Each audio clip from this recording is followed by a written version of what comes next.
for PACEY members.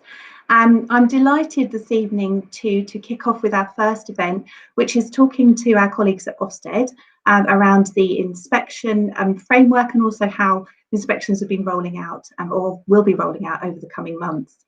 So I'm delighted to welcome Wendy Radcliffe, HMI at Ofsted, and also Kate Mello, who looks after the social media side of things at Ofsted. So welcome both. Hope you're both well.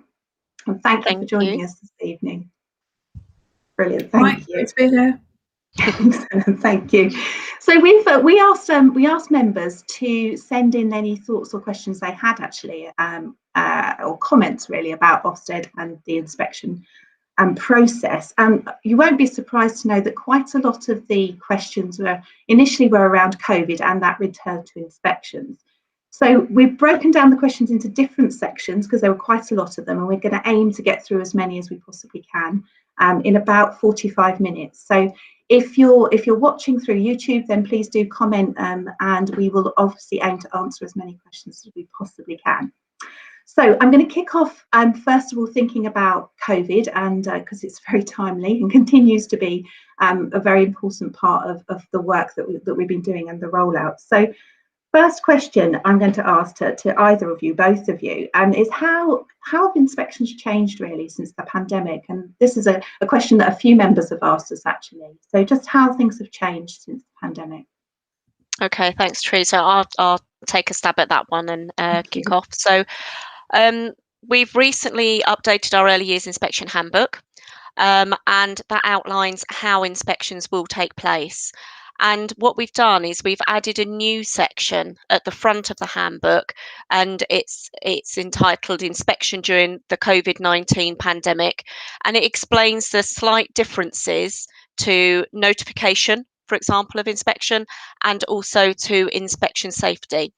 However, what I think is really important to stress is that there are no changes to the education inspection framework methodology, i.e. how we gather our evidence, or the judgment criteria as part of that. And the other thing to say is that all inspection will be on site. Okay, so that's really helpful, Wendy, I think. Yeah, I think that obviously a lot of practitioners have been working really, really hard to keep their settings COVID safe during the pandemic, and you know, as we kind of hopefully come out the other side of it. So one of the comments or questions from our members was really what steps Ofsted were taking really to ensure their own safety and the safety of the settings that they're visiting when they come to inspect. So one of the things that in early years we've obviously continued with some element of work throughout the pandemic, because obviously we're the regulator as well as the inspectorate, and so our inspectors have been really sensitive to those challenges presented by COVID, and we always take that COVID context into account, and we will prioritise the safety and welfare of everyone involved in our visits, children, staff, inspectors, and we follow the most up-to-date guidelines from Public Health England. I think one of the important things to stress in terms of inspection is making the most of the notification call.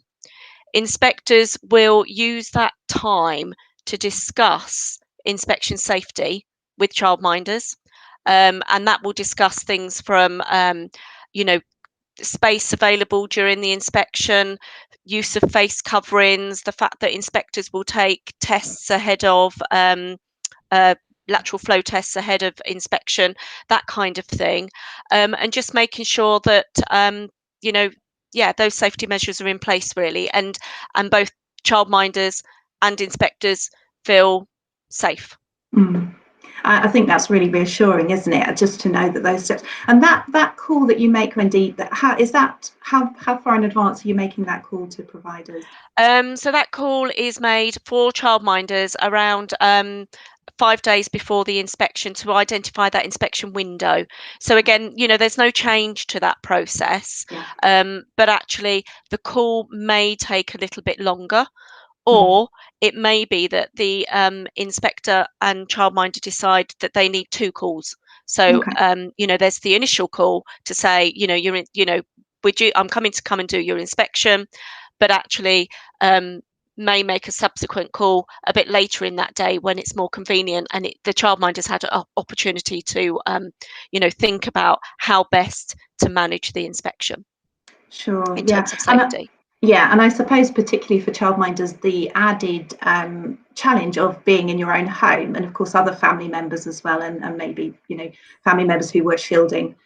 So yeah, there's a really important points, aren't they, to discuss before the inspection happens. Yeah, so, absolutely. And there may be ways, I'm saying that as the sun has been shining here today, but it hasn't been all the way through May. But then there may be ways of managing parts of the inspection and some of those conversations outside. Sure. Yeah. No, that's great. Thank you. Really helpful. I think another thing that kind of has been raised really is thinking about the kind of fluidity of children coming and going and during that pandemic period. So obviously for some of the time children weren't attending, and I guess the question is whether how much Ofsted is expecting providers to be able to talk about how they kept in touch with those children that weren't there, for maybe several weeks at a time actually. I think really helpful question actually, and I think it's helpful to give some context here. Cool. So within our inspections, it's important that we focus on what matters. And we all know just how important a child's early years are, and that children learn more in that period from birth to 5 than any other time in their lives. And inspectors are tasked with finding out what it's like to be a child in an early years setting, and with the childminder. So therefore, thinking about how childminders are deciding what it is that the children that they care for, that are in their charge, need to learn, and why they do what they do for those children, and how they know that that's effective. So I think what we want to find out is how childminders are identifying what it is that the children in their setting know and can do when they arrive or when they return, any gaps that they may have, and how they decide to fill those gaps. So just thinking about if there are children that are at risk of falling behind the majority, how our childminder is helping those children to catch up or keep up, as it were.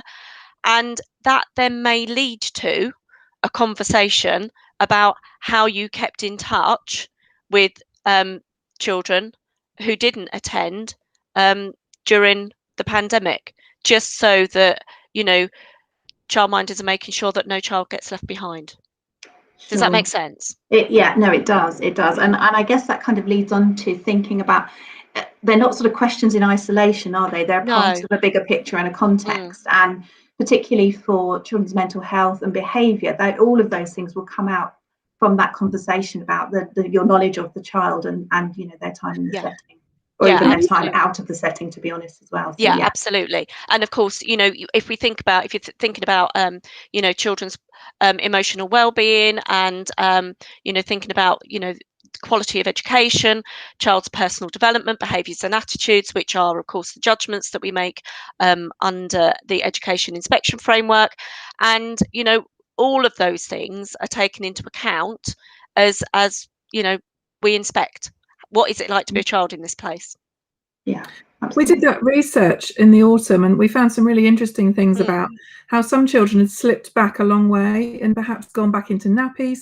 Now, that wasn't a judgment about parenting or anything like that, or childminders or whatever, but sometimes peer pressure for a toddler is really important, and the sort of doing the thing that all the rest of the children are doing gives them the idea that, oh, I should be doing that. Oh, okay, yes, now I understand. That's what we're supposed to do. And if you take away that kind of infrastructure and that scaffold, sometimes they're just a bit, am I doing it right? What do I do? I don't know. So they return to what they're familiar with, perhaps. Yeah, that's a really valid point, actually. You need role models, whether they're children or adults, don't you? You need to be able to see what this actually looks like in reality. So that's a really good point. And there were long periods of time, weren't there, where children were I know obviously during an inspection, safeguarding is a key element of what you're looking for. Is there anything specifically related from COVID and the pandemic that is a kind of highlight to you, really, and things that providers should be thinking about? I would say that, if we think about safeguarding, and from an inspection point of view, we look at safeguarding through that lens of identify, help, and manage. How do you identify those children who may be at risk of harm?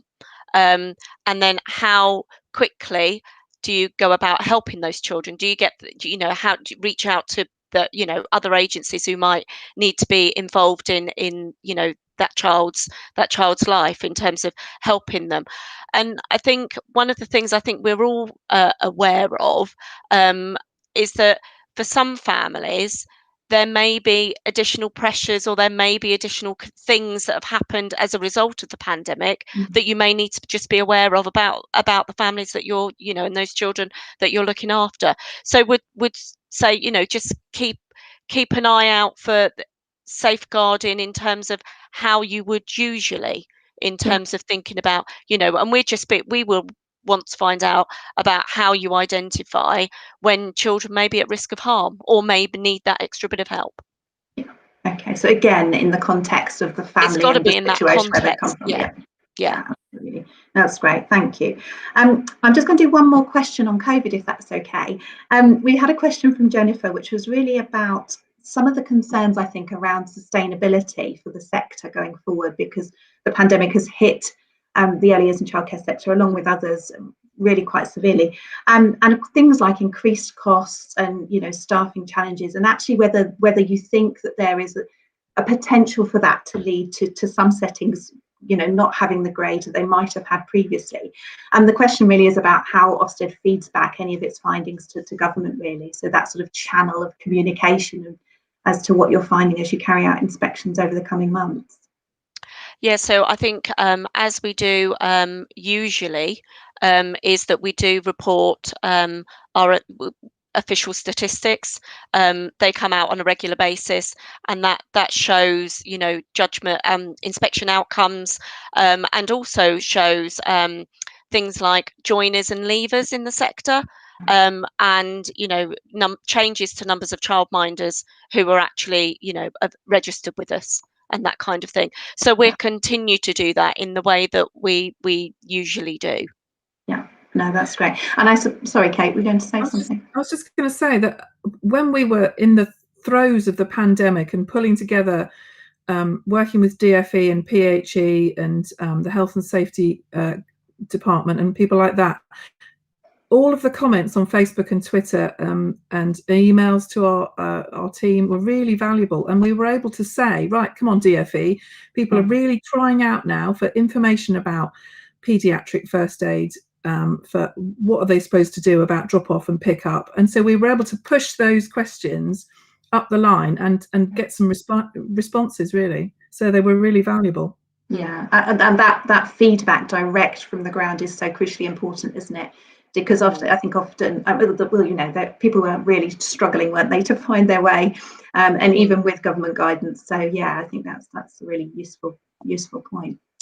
Great, thank you very much. I'm going to move on now just to talk a little bit about inspection timings, really, and the cycle of inspections. We had lots of questions around that. So we had a question from Karen, and she was asking how you prioritise inspections, or how are you planning to prioritise inspections over the coming months? Who'd like that one? I'll answer that one. Thanks, Kate. What we won't be doing is rushing around trying to catch up with all of the inspections that we've missed.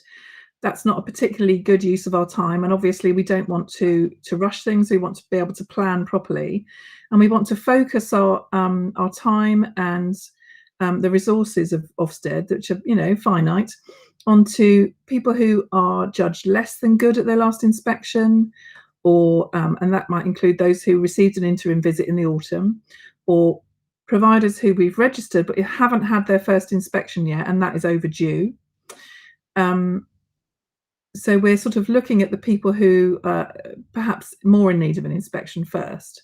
Now, last autumn, we said that we were going to move to a 6-year inspection window, which means that there's a 6-year kind of window which you could be inspected in, and that's determined partly by your last inspection judgment. So it could start, you could be inspected at the start of one cycle and towards the end of another, but it used to be that they would, supposed to be every 4 years. So this is giving us more sort of room to play with, really, because we've got greater flexibility when we're sort of trying to map out an inspection to prioritise the providers that we think are perhaps less than good or a source for concern, or still, waiting for that first inspection. Yeah. Okay. And that I think there's some questions really around people who haven't been inspected for a long time, and so maybe they were outstanding in 2013. And are just concerned about the long period of time before they're inspected again, and actually how they go about maintaining that status, if you like. So I don't know if you've got any tips around that, around how you can, if you're further down in that inspection cycle, how you can make sure that you can remain outstanding. Well, go on, I'll let you go, Kate. Sorry. Really, it's about looking at the handbook. I mean, we've, what to expect is all in there, and what we will and won't want to, to look at. You can always ask us on when you get the notification call to ask questions about the inspector. We'll take you through the arrangements for inspections. We'll talk to you about your setting, and we'll discuss, within COVID sort of scenarios, we'll talk about safety with you, and we can make sure that everyone's safe. So look at the inspection handbook is my kind of top tip, really. Yeah. Anything you want to add, Wendy? Well, I'm just thinking about the fact that inspection is that kind of point in time, isn't it? And actually, in terms of childminders practice, very much carry on as you would usually, and don't do anything differently on the day of inspection just because you think Ofsted wants to see it. So we quite often get asked that question, what should I do to prepare for inspection?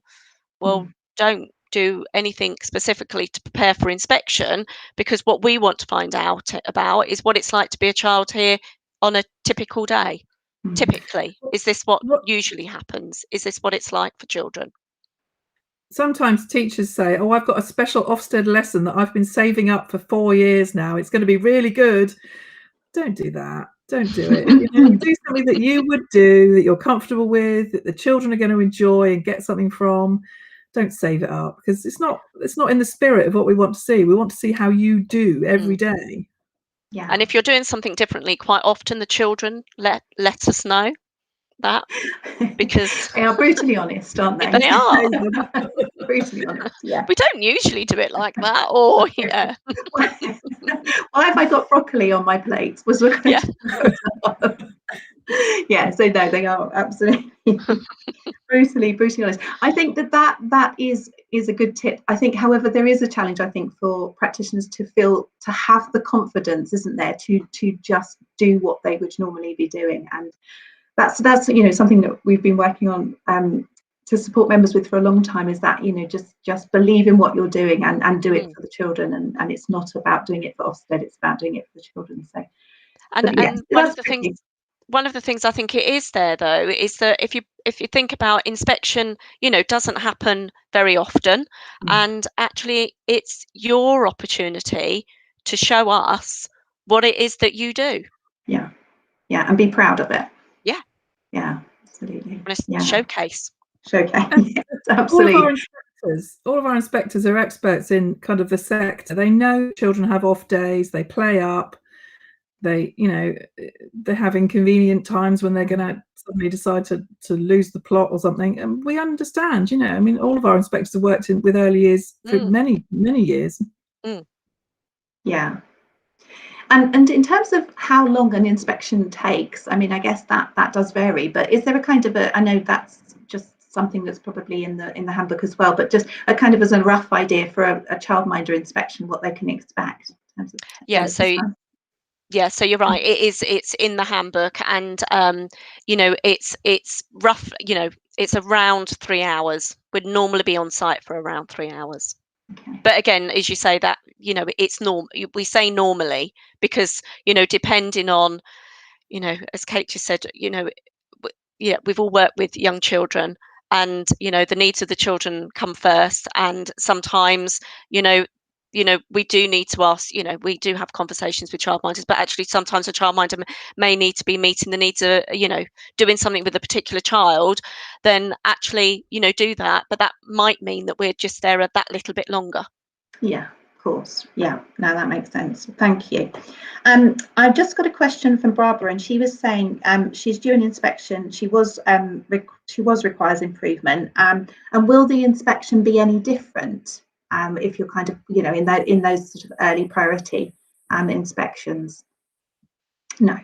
Short answer to that. So no. I think yeah, that is the short answer to that. And I think one of the things there is that it is the education inspection framework, the one that was introduced in September 2019, and we'd only got kind of like 2 terms into it before inspection was suspended.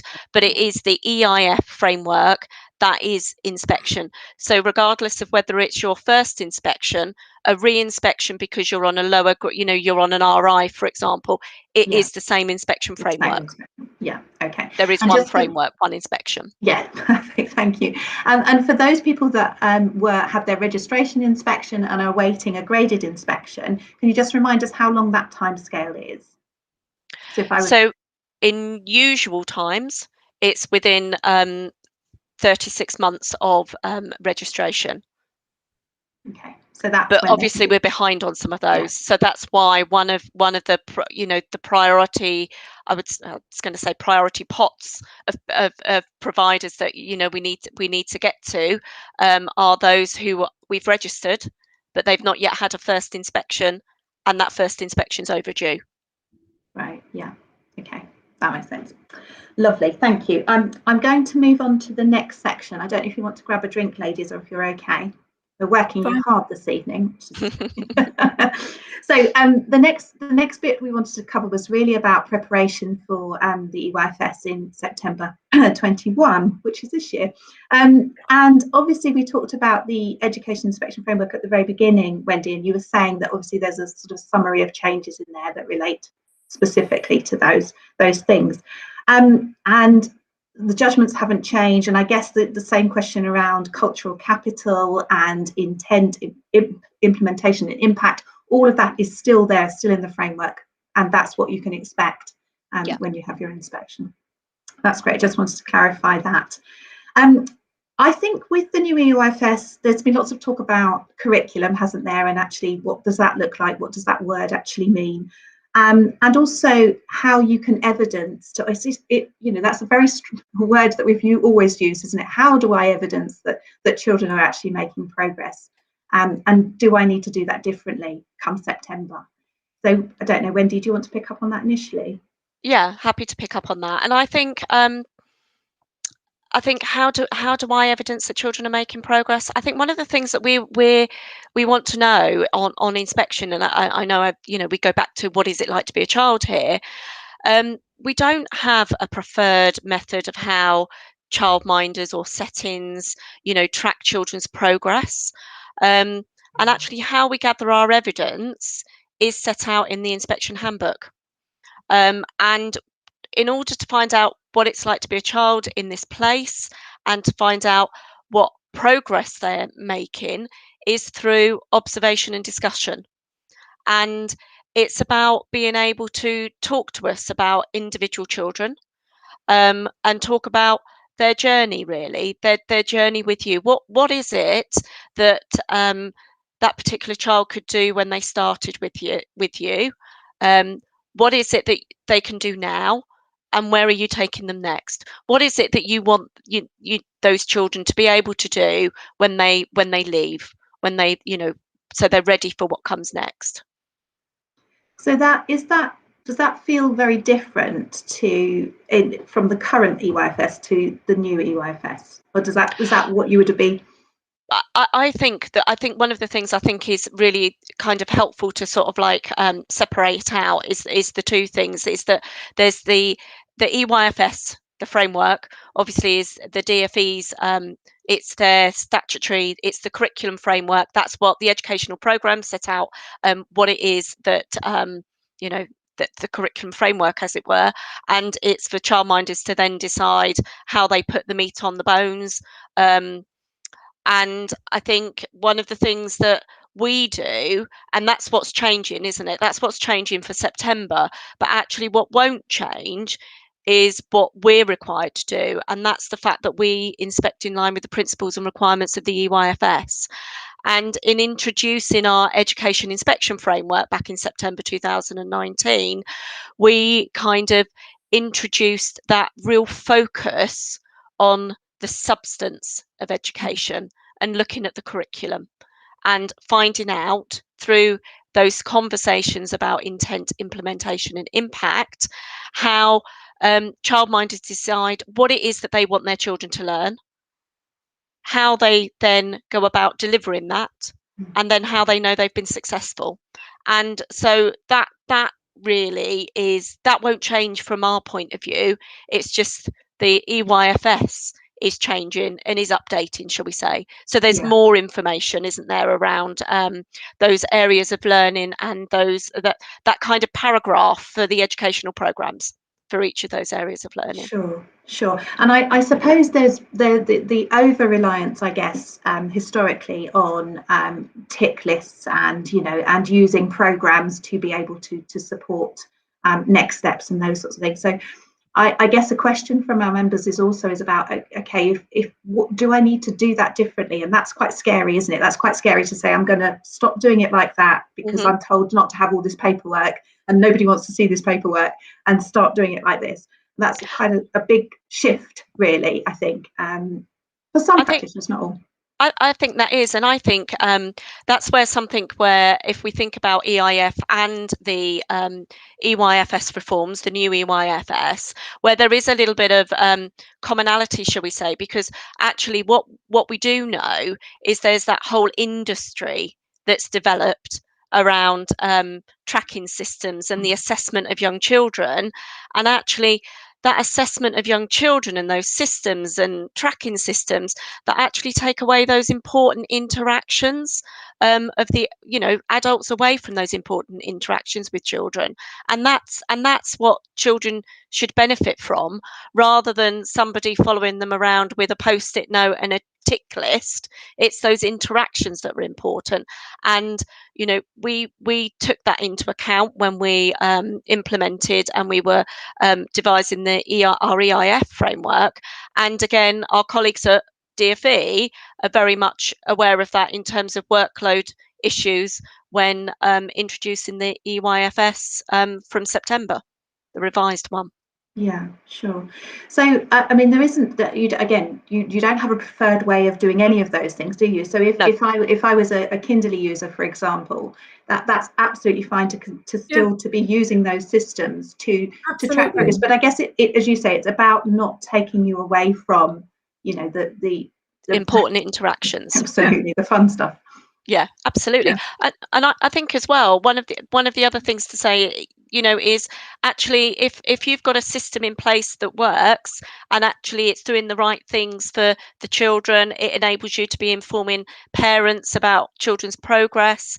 You know, don't throw the baby out with the bathwater, but actually don't do it because you think we want to see it, because we don't. Yeah. And if you've got a system that works for you and you want to keep on using it, please do. Use it. We're not against them, but they're not for everybody.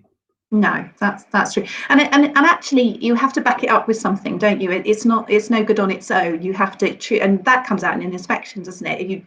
You need to really understand your children, know where you're getting them to, and not just be overly reliant on a digital system or any other system to do that. So it is. In some respects, it's a test, isn't it, of your own child development knowledge and your own knowledge of that child and where they want to be, and your knowledge of the curriculum and however you want to deliver that, really. Yeah, and I was on a visit a couple of weeks ago, well, a couple of months ago, when we were doing some field work as we were, you know, getting ready to go back to full inspection to make sure that actually, you know, we can do this and this still works. Yes. And having, you know, discussions around, you know, what is it that you're wanting children in, and it was in a setting in this 2 to 3 year old room to be able to do before they move into the preschool room, for example. Your intent basically for the curriculum. And one of the things that the room leader was telling me about was that they want their 2-3-year-olds to be able to put their own coats on before they go out to play and use the toilet independently. And a child merrily ran in from the garden, threw their coat on the floor, ran to the bathroom. Member of staff followed, said, "Don't forget to wash your hands, wash the hands, come back out." And they did that flip thing with their coat, and actually zip, and that's evidence of learning. So, that's what you want your children to do. They demonstrate that, and that's important evidence. Yeah. On inspection. Yeah. And that tells you far more than a coloured in tick box on a Excel spreadsheet, for example. Sure. Yeah. That's a really good example.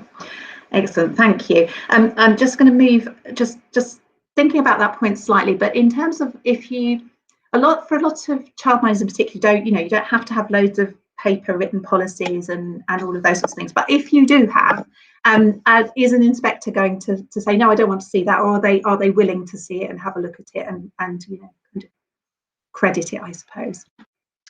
I guess one of the things is around, wanting to sort of like think about workload issues. And we won't want to look at internal data, and we're really so that's your tracking systems base. We've been really clear about that. I think the thing to say is if as part of an inspection that we're having a conversation about a particular, because something's come up as a theme, shall we say, and getting that big picture and talking about something. Inspection's not a memory test. So actually, if you want to refer to a particular piece of paper or a particular child's learning journey, because that's what you use as part of those discussions we're having, then there's nothing wrong with that. And actually, do so, because it's not a memory test. Sure. So a bit like you said earlier, I think, about not throwing the baby out with the bathwater, that actually if those are the things that you've used and they've worked for you, but it's not a case of going off and creating loads of more paperwork. It's just, kind of stick with what works. Yeah. That's great. Thank you. I'm just going to pick up on a couple of other points in this section. One which was really around children who don't attend for very long, really, and actually the requirements around measuring and tracking. Again, I'm going to use that word loosely, but if you've only got a child with you one day a week, how much of that learning and development do you really need to be involved with? And again, I'm sure it's in the handbook, but just if there's anything you wanted to add about that. I think that, again, that's about having we're interested to find out what it's like for that particular child when they're with you, and how do you make sure that you're providing that broad balanced curriculum for them when they're there that one day a week. But actually, if they have the majority of their EYFS provisions, shall we say, elsewhere, it's also thinking about how you complement that. So how do you know where that child's at, what they're doing elsewhere, in terms and making sure that what you're providing for them is effective. Sure. And I think, I mean, the handbook's really quite clear. It's in the part 2 of the handbook in terms of how inspectors reach judgments. And there's a section there, and it explains that, inspectors will use their professional judgment in terms of the type of provider that we're inspecting. So whether that's a childminder who's got a small number of children on roll, or whether it's a childminder who's only caring for young babies, or if there's children there that spend most of their EYFS provision elsewhere. How does it work for those different children? And actually what we inspect is provision, not individual children. Right. Yeah. That's great. Thank you. I'm going to do one more question from this section, and that's really about reflective practice. So I know obviously the actual self-evaluation form in its kind of older version is no longer there, but just really, I guess, what you're looking for in terms of reflective practice when you're inspecting. Again, there's a section in the handbook that kind of sets that out, and it very much is around finding out how do you know what works well, and actually how have you identified what it is that you need to improve and what that process is really. Okay. Yeah. And I suppose alongside that is any CPD that you might have done, so that kind of gathering of that evidence of you know, from your own personal development and where you sort that. And that doesn't have to be paid for courses, it can be all sorts of things. Books you've read, conversations you've had, things you've spotted that other children like doing that you might try, you know, within your own setting. Yeah. And I guess, you know, in terms of that, the peer support as well that you might, and how you're getting feedback from colleagues as well, whether you're in a large setting or as a childminder, is important too. But there hasn't been a huge amount of that during lockdown, has there? But, you know, going forward, I think that's a really valuable way in which you kind of reflect and you get ideas, don't you? You kind of say, yeah, I hadn't thought of that, I'll try something different. Yeah. That's always really useful. Great, brilliant. Thank you so much. Okay, how are we doing for time? I'm going to move on to just some other questions really around practice. And a lot of our members obviously have take children out and about, and there are some members that, you know, run forest schools. And I guess this is a question that you've probably heard before about, you know, if we are out and about a lot during the time that the inspection takes place, does the inspector just follow us? How does that work? And I think again, the best thing to do is during that notification call is have that conversation with the inspector and talk about what it is that you do, and you know, then those arrangements can be set up. And you know, if it is that, you know, the inspection's taking place on a day when you are out and about, how that's going to work in practice. Or, you know, for childminders, there is that kind of, you know, the notification call that happens 5 days before to find out the various things that are happening. And yeah, it's just setting out, you know, what's in the plan. Great. Lots of people have cabins now in their back gardens, and that would just be treated as part of your normal provision, unless it's so far away from your house that you want parents to come to there and pick up their children. Then it gets treated as a sort of separate part of the provision, and we might have to have an inspection of the actual, you know, forest cabin or wherever it is you've got. But normally it's just in your back garden, so it's great stuff. Lovely, thank you.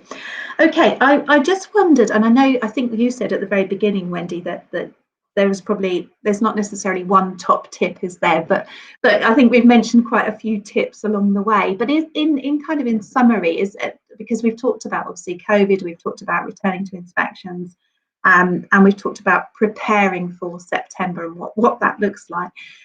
But from both of you, really, is there just sort of words of wisdom in terms of what you would suggest providers do from this point onwards when they're kind of preparing?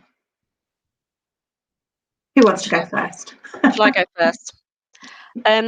I would say that actually, you know, be confident, have the confidence in what it is that you do for your children. And if what you're doing is right for your children, then, you know, don't throw the baby out with the bathwater, carry on. But also, you know, from an inspector's point of view, it is very much do what you would usually do, so that you're actually, you know, giving that typical view of what actually happens here usually. And this is what I do, and this is how I support children's early education. And I think there's also lots of various resources out there as well, isn't there, that in terms of thinking about EYFS. I mean, I know you've obviously on the PACEY members have got access to all of your you know, online CPD, etc. But also foundation years. There's information on foundation years as well. But yeah, just, you know, take the time. It's an opportunity now in terms of thinking about EYFS changes for September, just to reflect on what it is that you do, and yeah, just have a look, and don't throw the baby out with the bathwater, really. That's Wendy's quote for the night. Yes. Excellent, thank you. Kate, have you got anything else that you wanted to add? Just keep an eye on Ofsted's Facebook page. We will always share new developments on there. You can ask us questions. You can say, okay, I need to know about development matters. What's happening? And we will, you know, we'll talk to you about it. We'll point you in the right direction for useful guidance that you can read. And we'll quash some rumours that are circulating about things that are going to change that are absolutely not true. We'll always do our best to help you. Yeah, thank you. That's really, really encouraging and useful to know. Thank you both very much for sparing your time this evening. It's been really helpful. I hope it's been really useful for members who've tuned in on YouTube to watch it too. If we didn't get to answer your question, we will. We've got a long list of them, and we're going to share them with Wendy and Kate, and then we'll pop them up on the website for any that we didn't manage to cover. Thank you very much, everybody. It's been really lovely to talk to you both. And thank you, and we'll see you all soon. Thank you. Thank you. Bye.